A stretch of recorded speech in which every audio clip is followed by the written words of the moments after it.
I'm sure there's been a time in your life when you felt like you were not in control and you felt like you were not good enough. Where the world is, in a sense, controlling you, either your friends or family or social group, the fashion trend. You should have this job, this house, this type of income. Maybe you are feeling that way right now. But I'm here to tell you that you are good enough and you don't need to look for a sense of self outside of yourself. Jocko Willink wrote a great book called Extreme Ownership. And it is like a guidebook for being the ultimate boss of your life. It's not just about saying yes, but really living it. Imagine you are the ruler of your own kingdom. That's the level of control we are talking about. If you don't take charge of something, you are basically saying, nah, that's not my problem. When you say that, you're giving up your power. Why would you want to do that? Being in control means taking full responsibility for everything that you do, good or bad. You're about to dive into something, but instead of going in blindly, you open your eyes wide and really see what is ahead. That's what taking ownership is all about. Being fully aware of what you're getting into. Every day you have to remind yourself that there are two voices trying to tell you who you are: the noisy outside world and your inner self. So who are you going to listen to? It's easy to get distracted by all the flashy stuff the world throws at us, especially when we don't feel like we are enough to begin with. This idea comes from something called Adlerian psychology, which says that we are all born feeling kind of inferior and spend our lives trying to prove ourselves. But here's the thing: you are always enough. You don't need all those shiny things to make you feel better about yourself. The world we live in is constantly trying to sell us things. And a big part of that is making us feel like we are not good enough as we are. It's like a game, and everyone is trying to get you to play along. Just keep in mind that you can play the game without letting it control you. Instead of hating or fighting against the world, just accept it for what it is: a place where everyone is trying to convince you that you need more stuff to be happy. But just remember that you are already enough and you have the power to decide what really matters to you. Imagine there are two worlds around you, kind of like two groups of people. One group is the outer world. It's made up of everyone, everything outside you. The other group is your inner world. It's all the thoughts and feelings inside you. Now, these two worlds are always trying to tell you something about yourself. The outer world might say things like, you should be like this, or you should do that. It's like listening to what everyone else thinks about you. On the other hand, your inner world also has its own opinions about who you are.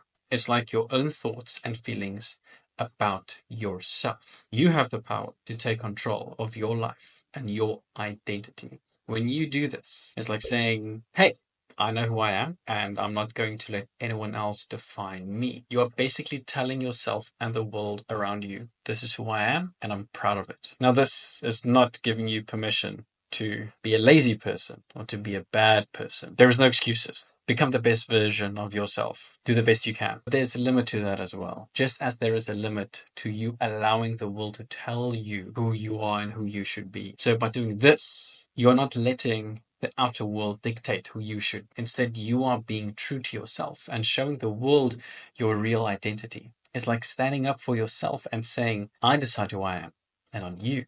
Life is like a story, and at its core, it's about the constant struggle between what others think of you and what you truly want for yourself. It is about finding your real self in the middle of all the expectations and judgments from the outside world. Think of it this way: you have this unique special version of yourself. Let's call it your significant real self. It's who you truly are deep down inside, beyond what anyone else says or thinks about you. But sometimes it can be tough to stay true to this significant real self. The outer world is always bombarding you with opinions and ideas about who you should be. It's like being pulled in different directions by what everyone else wants you to be. And on the other hand, your inner world also plays a role in this struggle. It's not always easy to listen to your own thoughts and feelings when they might conflict with what others expect from you. The underlying story of life is all about navigating this struggle, finding a balance between what the outer world says and what your inner world tells you. It's about taking ownership of your life and your identity, even when it's challenging. At the end of the day, it is essential to remember that you have the power to define yourself. You are the author of your own story, and you get to decide who you want to be. By embracing your significant real self and staying true to who you are, you can live a more authentic and fulfilling life, no matter what the outer world says. Sometimes in life, you might feel like you want to get away from who you are. Maybe you are not happy with yourself or you are facing tough times. But no matter how hard you try, you can't run away from yourself. It's like trying to escape your own shadow. It is impossible. Sooner or later, you will realize that you have to face yourself. This means accepting all parts of who you are, the good and the not so good. That is like looking into the mirror and saying, this is me, and that is okay. Accepting yourself doesn't mean you are perfect or that you have everything figured out. It just means you are okay with being you, flaws and all.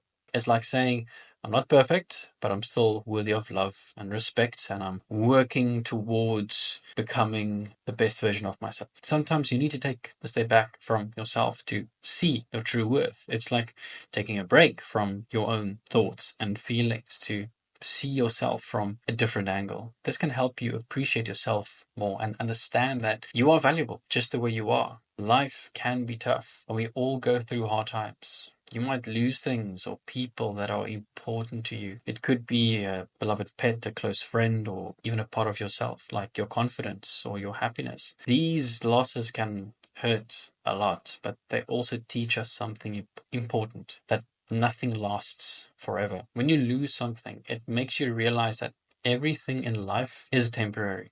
The things we own, the people we love, they all come and go.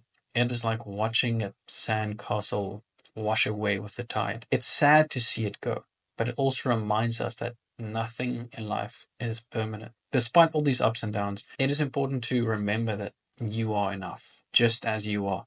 You don't need to be richer, smarter, or more popular to be worthy of love and respect. You are already worthy just by being yourself. Your worth doesn't come from what you have or what others think of you.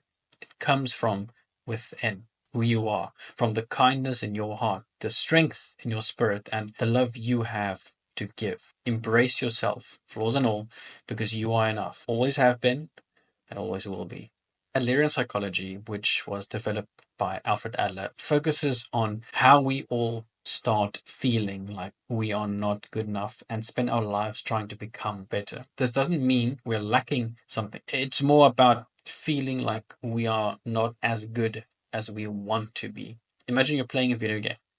At first, you might not be very good, but as you keep playing, you learn and you get better. Now, Adlerian psychology says that life is exactly like that. We are always trying to improve and be the best version of ourselves. We already have what we need to succeed. It is like having all the tools to build something great, but feeling unsure if we can do it. That's where confidence comes in. It's believing in yourself and your abilities. When we doubt ourselves too much, it's like putting a stop sign in front of our goals. We end up not doing anything because we are too scared or unsure. But the truth is, we have everything we need to get started. We don't need to keep looking for more information or wait for someone else to tell us that we are good enough. Think of it like riding a bike. You might be nervous at first, but once you start pedaling, you realize you already know how to do it. You don't need someone else to tell you how to ride a bike because you already have the skills. Adlerian psychology teaches us that we have the power to make choices and take action. It's like being the captain of your own ship, deciding where you want to go and how to get there. We don't have to wait for someone else to steer the ship for us. Instead of doubting ourselves and waiting for the perfect moment, we should trust in our abilities and take the first step. It's like starting a puzzle without knowing what the picture will look like in the end. We might not have all the pieces yet, but we can start putting them together, figure it out along the way. And that's it for this video. If you found value in this video, subscribe to continue receiving them.